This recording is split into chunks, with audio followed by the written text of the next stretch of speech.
Good morning and welcome to the driveway, and this is my 2022 KLR 650 Adventure, the official bike of cheap old men. Hi, how you doing?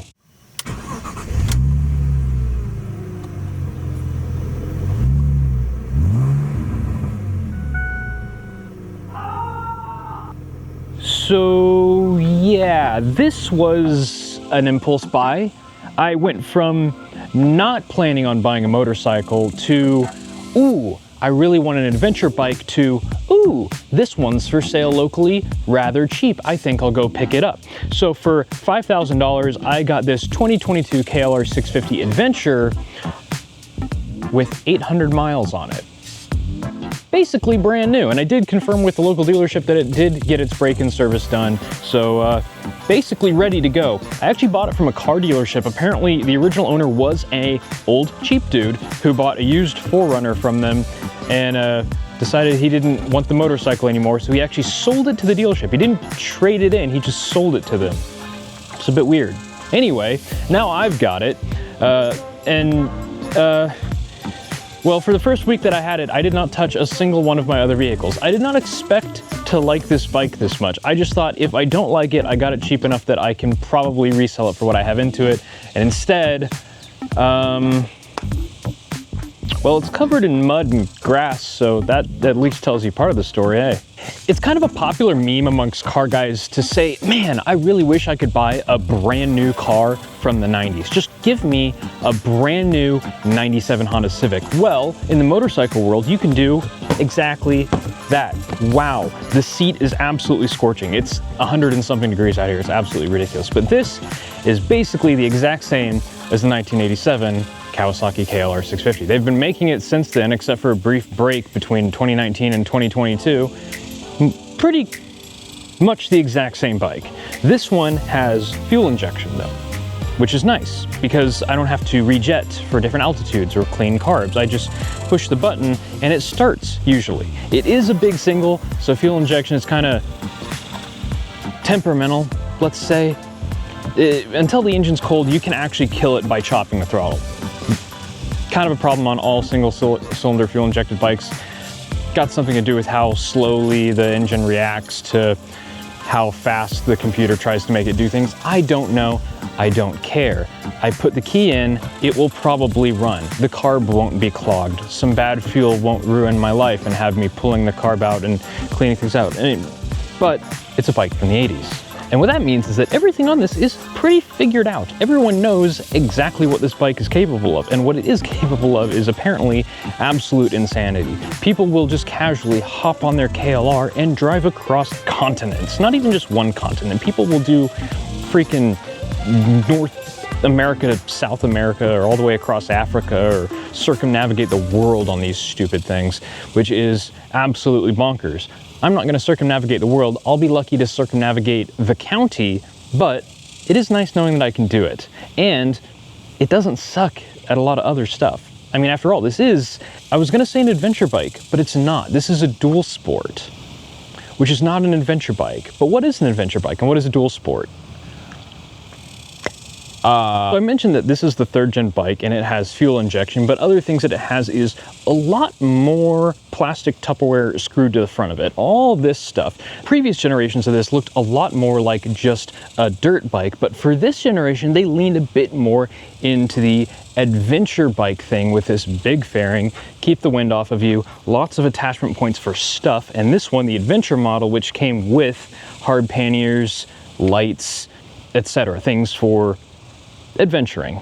A dual sport is typically a on-road, off-road hybrid that is equally good at both things. An adventure bike is sort of that, but bigger and a little bit more inclined to being good on the road. The KLR is bad at everything. As an off-roader, it's not all that sophisticated. The suspension is kind of crude because it's from the 80s, and it's really, really heavy. On the road, as a touring bike, well, it's not fast. It's actually really, really slow. It will do 85, maybe 100, but it's not going to get there particularly quickly.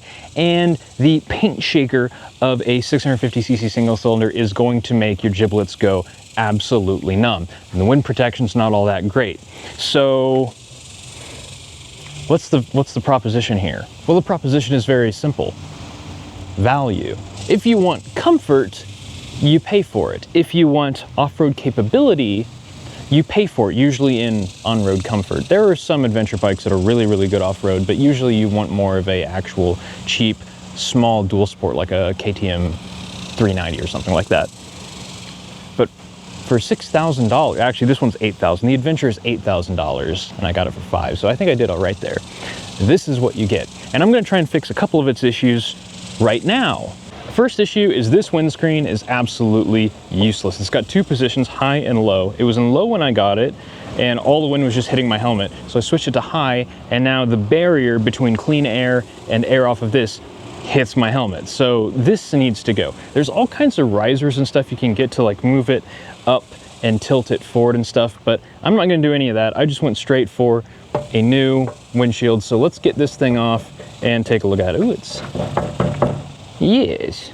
In the back here, under a lockable little cover, is a toolkit, which has a 4mm Allen key, which is basically all you need to take this whole bike apart, which is kind of funny. It's pretty dang serviceable in the middle of nowhere, which I guess is what you want. There's our old windshield, and here's the new one from V-Stream. It's their tall boy. I also am taking this chance to take the carb ride that was on my, I think it was on my Aprilia. I'm gonna put it on here with the aid of these 3D printed pieces that will clamp it to the upper bar. I also have this from 3D Cycle Parts, which is the factory connector, and it is so hard to find any reference to this connector. So there's a blanking plate here, pull from the top and it comes off, and you can see in there, that white connector is the factory connector for the USB thing. Everyone always talks about there's bullet connectors over there for the 12-volt socket, which my cover is off. And then there's another one of these connectors over there that the lights are connected to, and then there's one under the tank for heated hand grips, which is an absolute bastard to get to. No one ever talks about this one. It's right there. It's just right there. I just gotta figure out how to get it out so I can plug something into it. But yeah, there you go. There's your USB connection. I'm going to plug my GPS into it, and it'll mount right here. My goodness, that's hot. Actually, and this is also kind of dirty. Wipe that off a bit. So the way this bracket works is just two halves, some M4, I think those are M4 screws going through to some lock nuts on the other side, and then it destroys the powder coat on your thing because it doesn't actually fit all that well, and it'll probably destroy this from vibration. We'll see.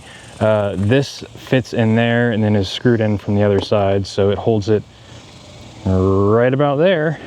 And then I made the little wiring sub harness here to plug it into power.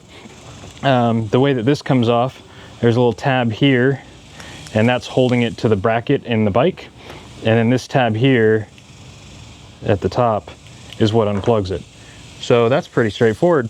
And then I went and wrapped this in some fabric tape to avoid rattles. Yeah, anyway.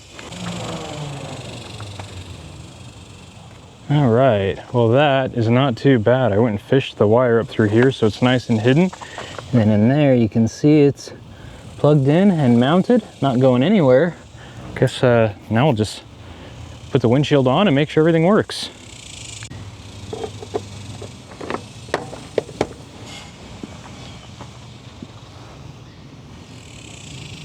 Well, it is definitely taller. Oh, one thing we forgot. Yes. Ooh, look at all those fingerprints. But hey, that's probably an improvement. I won't know until I ride it, and I don't think I have time to ride it today, so tomorrow maybe. Or in a couple days, because I have one more part that's showing up, and then we can go do some adventure riding. I'm very excited to do some adventure riding.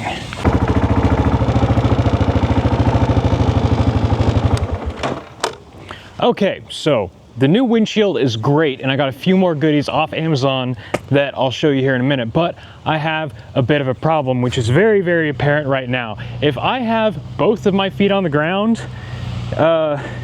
not much of my foot is on the ground. Now Kawasaki did think of this, and they make the KLR 650S, the S standing for short, which has a lower seat and lower suspension. But what everyone on the internet seems to agree on is that you don't want the S. You want a normal 650, and then you buy the S seat. So off to my local dealership I went to get an S seat. We're gonna put that on and see if that helps the situation. Naturally, I'm going to use the toolkit, and naturally, we're going to use the 4mm Allen key. And I'm pretty sure that's the only tool that we actually need for this. 3D Cycle Parts does make replacements for these bolts that hold on the seat that are completely toolless. They're just knobs, thumb screws basically. But since the tool is included in the bike's toolkit, I don't see a whole lot of value personally. It's just these two on the side. Just ooh. Okay, I might see the value now. The thing was tight. This is actually a little bit of a hassle with the luggage racks. Just a little washer, screw, and shim. Okay then. Fuses. Yeah, I can see why you'd want to get to that. Oh, battery's right there. Gotcha. I found the original stock tag for this bike. 2022. MSRP $7,899. Got it for quite a bit less than that. So here's our stock seat. Let's set that down, grab the new one. This is how you make your used bike, your lightly used bike, a brand new one. Get a seat that nobody has farted on before. You don't have to spend all the money for a brand new bike to get an uncharted seat. You can just buy the seat. Now I did go and sit on a 650S at the dealership because I was curious how the seat felt, and really it felt significantly harder. Let's see what we're working with. So there you can see the difference in the profile between the two seats. Looks like it's about an inch, maybe a little less than an inch lower. Hopefully it's enough to make a difference. Is there any difference in the profile? Not that I can tell. They're both pretty much the same as far as width goes. Oh, that is a bit stiffer. You know, once I'm in the highway, I'm not sitting up here. I'm sitting back here where it's nice and wide. And that is the same amount of cushy. So there might actually be no real comfort implications for this once we're actually on the road. That was kind of super finicky to put back. What an annoying thing. Not difficult, just a little bit tedious.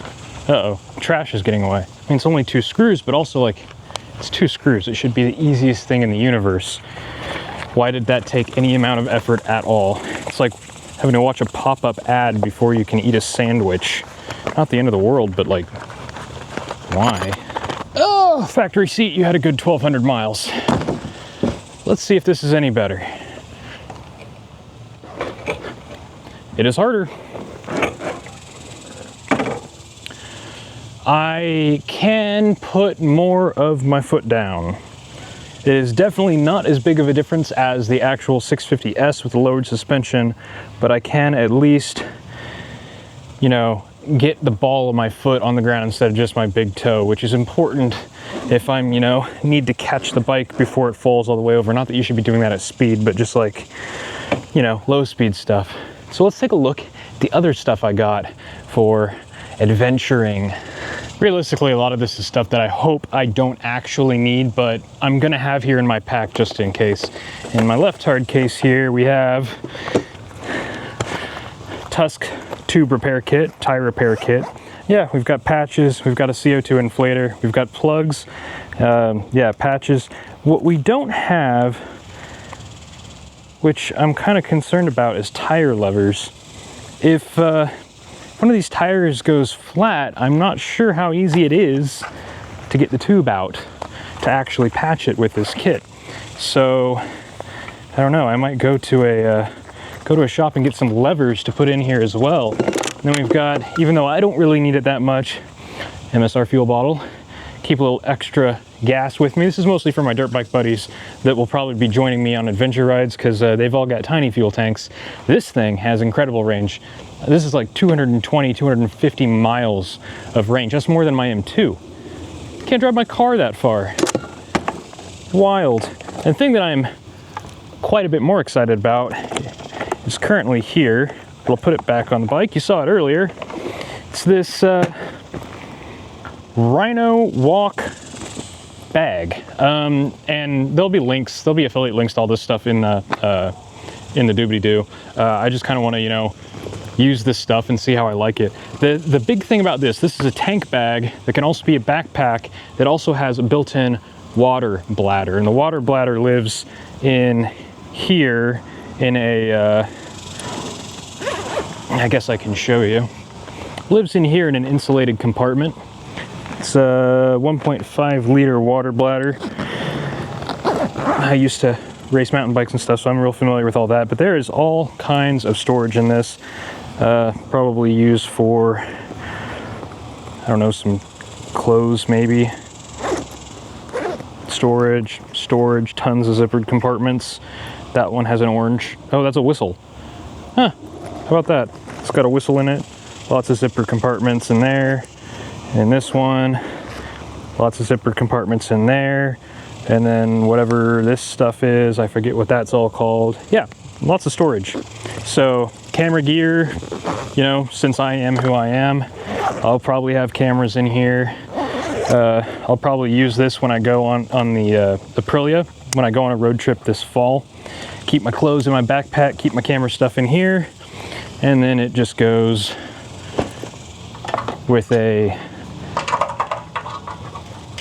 strap setup.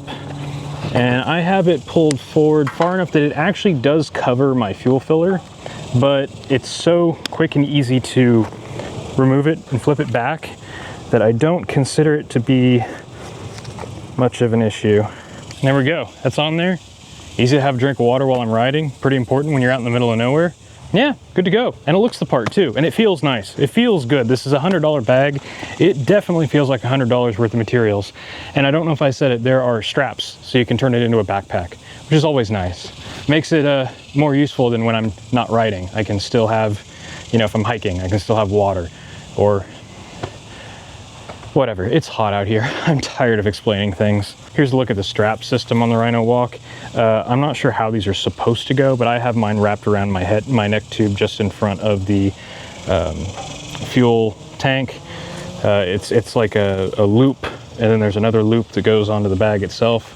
I can kind of get to my fuel, but not really. I'd probably unbuckle these and flip it back. And then straps that go down to the frame, and these have, you know, these sort of, you know, you can crank it down and then lock it in place sort of deals. And then the extra has these fun little Velcro loops to keep it out of your way. Whole thing's there, whole thing's accessible. Need a drink of water, you can have a drink of water. And you can have a drink of water through my helmet, which gets here tomorrow. And I'm really excited about the helmet because, well, I don't have an adventuring helmet. And this one I've seen very few reviews for. So I'm pretty excited to talk about it.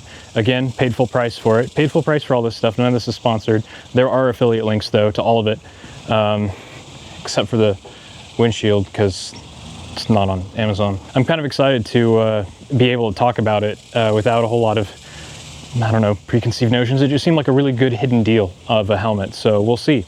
Though, I will say, the helmet is going to get a bit of an advantage because with this huge windshield, there is no wind noise on this bike, which is a blessing and a curse because it means all you can hear is that engine. And that engine is not a particularly inspiring sound. It sounds like a Honda lawnmower vibrating an entire, like, 55-gallon drum of Tupperware. It is a lot. It's chaos. See you tomorrow. Lots happening all at once because not only am I working on the bike, but also we've been working on the truck all day. But I've got to leave in the morning, and my same day shipped from Amazon OEM oil change kit just got here for the KLR. So while Tyler's putting the finishing touches on the AC replacement in the truck, I am going to be yeeting the oil out of this. I have no idea what the process is. What all do we have here? We have like a funnel.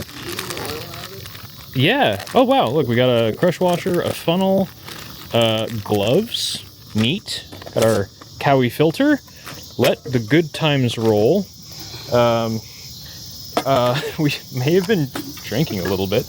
And 3 quarts of 1040. So I'm gonna, there we go. Yeah, that's probably fine. Cool. The last thing I'm bringing with me is a new helmet. Let's see if I can remember how to do this. There we go. This is the CXK Atlas. It's made in Canada. Why is that wet inside? My breath was condensing on the inside of the muzzle. I've been wearing this for a minute. Got the Cardo moved over, or yeah, Cardo. And for whatever reason, the Cardo sounds about 1 billion times better in this helmet than it did in my Cycle Gear, whatever their house brand is, modular helmet. That thing was built like crap. It made the Cardo sound like crap for some reason. It was super loud on the highway, just trash all around. This thing, made in Canada, has some nice features like the removable muzzle. It's got this thing you can like extend it and retract it, except I don't know how to retract it. There we go. And you can also just remove that whole, there we go, street mode. So it's pretty neat. It's a pretty flexible adventure helmet, and it seems to be really well built and fairly comfortable, and it was pretty easy to install the Cardo into. So we'll see how this does. Probably gonna be fine. I mean, I'm gonna be behind that huge windshield anyway, so wind noise isn't even really gonna factor into this. But, you know, Amazon affiliate link will be in the description for this as well. Isn't that cool? Love it.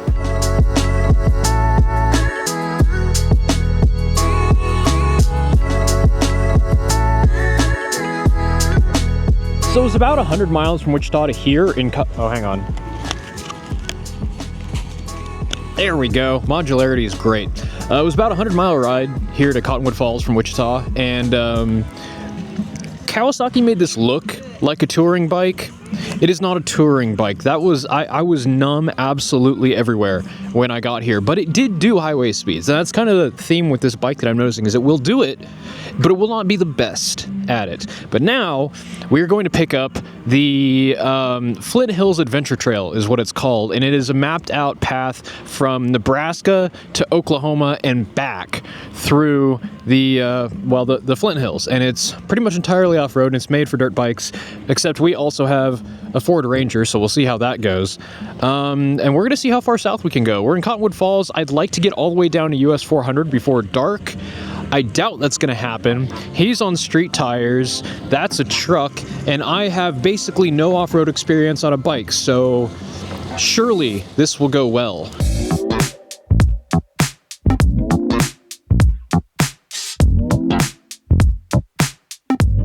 As soon as we turned onto the dirt roads, I realized that I didn't like dirt roads very much. Uneven terrain is fine, but when the terrain starts shifting around and pushing the motorcycle into different directions, it's just absolutely unnerving. And I was pretty much screaming in my helmet anytime the bike did something that I didn't feel like I wanted it to do. I'm told that going faster is a solution to this, but mind over matter is not something I was really able to get into my head.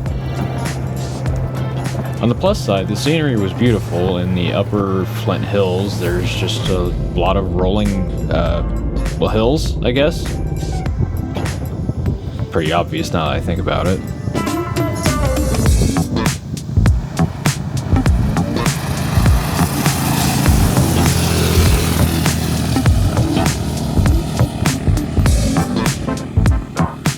Bugs attack. Hey, bro.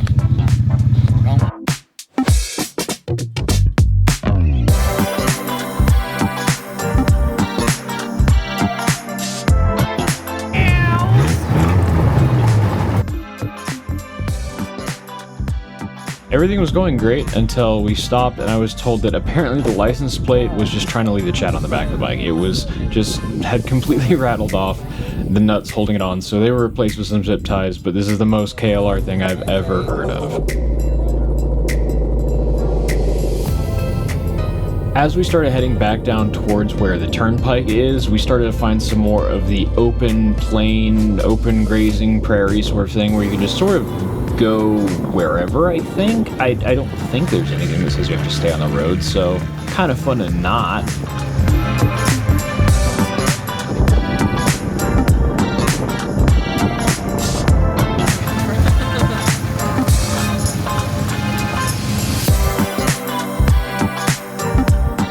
Eventually, my eyes beheld this trail going off to the side after we passed a bunch of Jeeps going the other way, so we thought, hey, might as well check it out, which led to a really steep, rocky incline that was a lot of fun to go up, but I didn't think I'd want to go back down it, so we just decided to keep going and see where this trail would lead us, and unfortunately, it led us to a downhill version of the very thing that I didn't want to go back down. So I thought I'd be real smart and go around the side and take kind of a gentle path through the sort of grass, but unfortunately the Flint Hills are full of flint.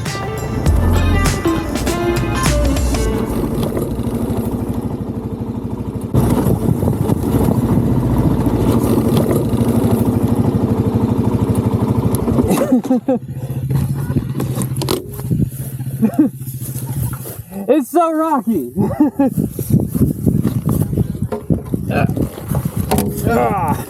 So the problem is how do I get the fuck back on?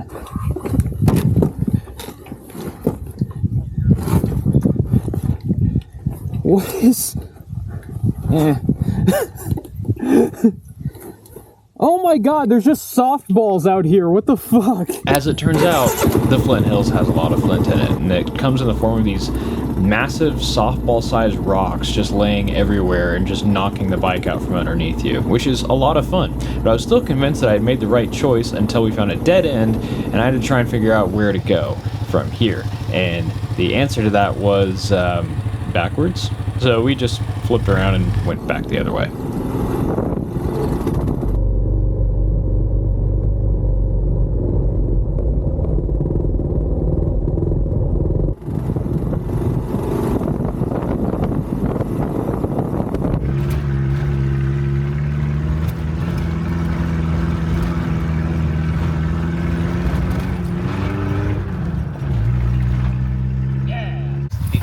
That's Dookie. Used to be. Well, technically still is. Is that doo-doo? I put my kickstand in it. You put your kickstand in it? I mean, it kind of is a rock, right? I mean, squishy rock. It's not just a boulder. It's a rock. That's a space peanut.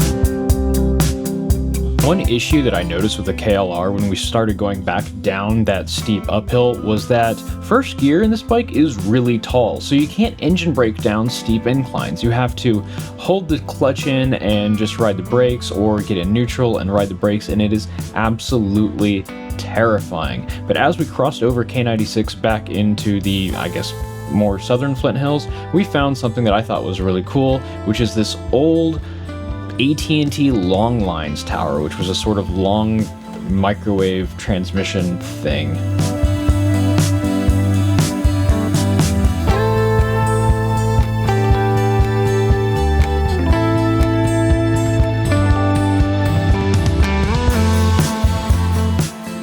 While I sat here admiring infrastructure, Tyler noticed that it was time for a little bit of maintenance on the Ranger. Try not to play on the radiator.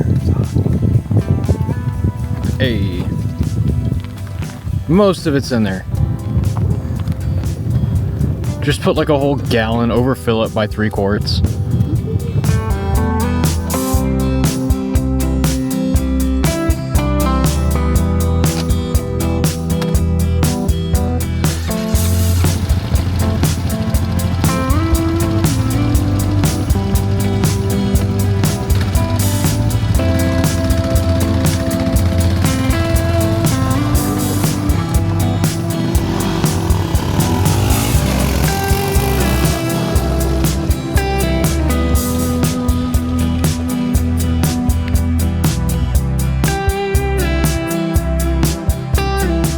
This is pretty much what 90% of the Flint Hills Adventure Trail is. It's some pretty nice views of the Flint Hills along what basically amounts to various maintained and unmaintained roads, various levels of maintenance. A lot of them are like this, nice and smooth. Some others are kind of rocky. All of them seem to have been recently graded, depositing tons of rocks all over it. I mean, you can see the piles of rocks off to the edge. This one probably not quite as recently, but some of them were just like 2 inches of rocks underneath the bike shifting around, and it was unnerving at best, probably mostly due to my lack of experience and my lack of grapes, apparently, because Amber decided to throw grapes at me.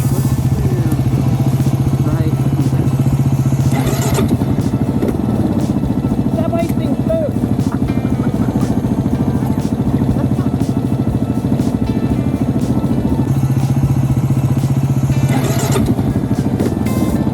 That bike thing's boat.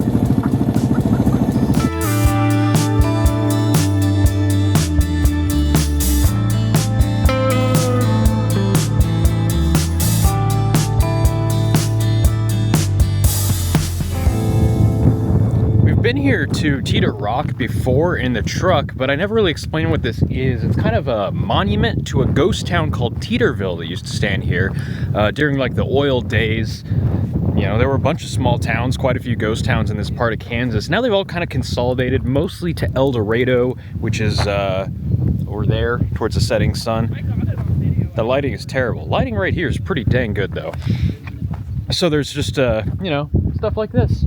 Just kind of a touristy type of thing that they put in.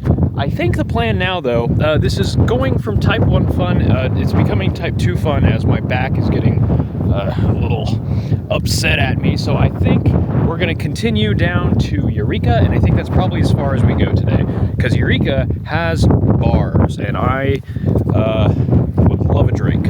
So I guess we'll just keep following this adventure trail south. I was hoping we'd get all the way down to US 400, but instead we're just going to get down to 54 and then take 54 home. Good times. Had some sandwiches though, it was good. It was efficient. I don't know. Back on the bike.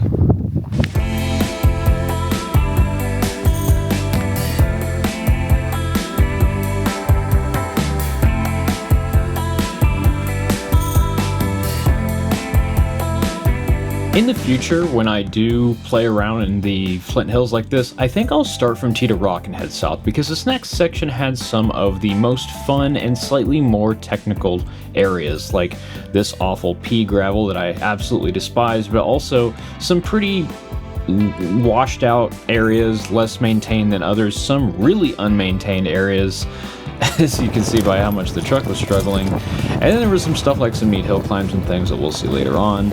But overall, it was just more variety of terrain other than just dirt roads that saw heavy enough use to get graded and maintained on a regular basis. Personally, I wish we had something like a single track trail in Kansas, or at least closer to Wichita, that was sort of suited to adventure bike riding. There's a lot of stuff that you can take, like a small bike, KLX 300 or something like that too, and have a blast, but on a KLR, probably not gonna have as good of a time. I always see the dudes from, you know, the Dallas area and whatnot, and they just have public land nearby that they can just go off into and sort of dig through the woods on their adventure bikes and whatnot. And unfortunately in Kansas there really isn't any public land. The best you can get is these low maintenance roads, and sometimes really low maintenance. Oh shit! There he went.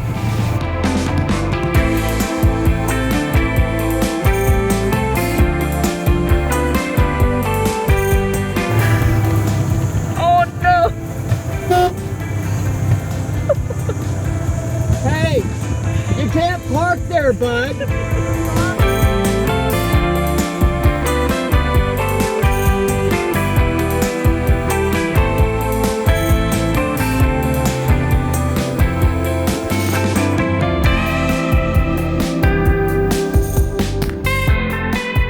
This was a really fun hill climb, and it's really hard to tell how steep it was on camera, but the combination of the steepness and the recently laid gravel meant that the rear of our bikes did not want to stay behind us. The back of the bike wanted to become the front of the bike, and I was just worried that if I bogged down the engine too much or wasn't in the right gear and had to stop for any reason, I would never get started again. Unfortunately, on camera, it doesn't look like much, but this was super thrilling in real life, and Kenneth was having quite the time with his Michelin Road 5s.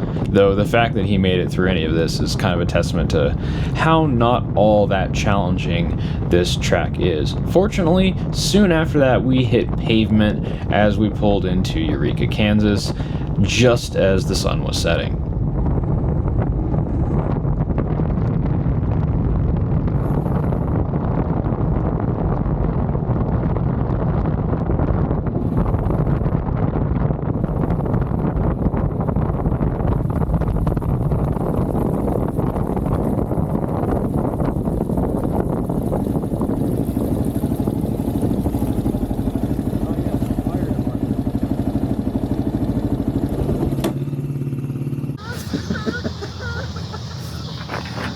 What the heck?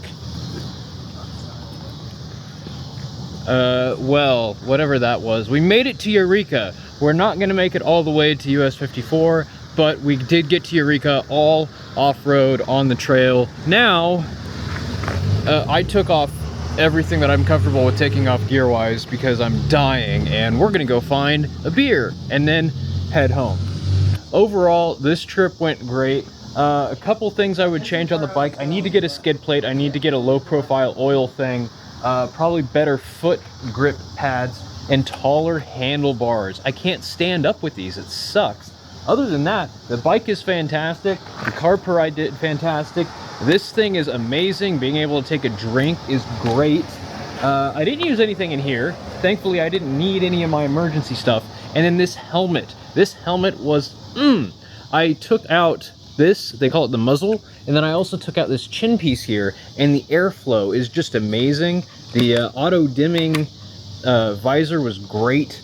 I mean, I could go from a fully enclosed helmet to feeling like this chin piece isn't even here, and I didn't have to look at it or anything. Then I've got my cardo in it. I could listen to music and talk to Kenneth. What is Why does it do that?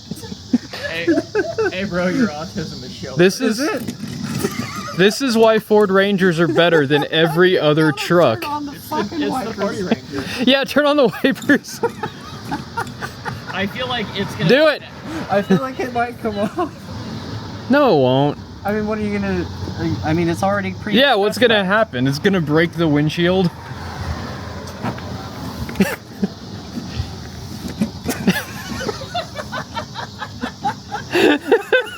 Before something flies off, put it back. Amazing. All right, let's go get a beer. Thanks for watching. Oh, I guess I need to give this back to Amber. Here's the camera.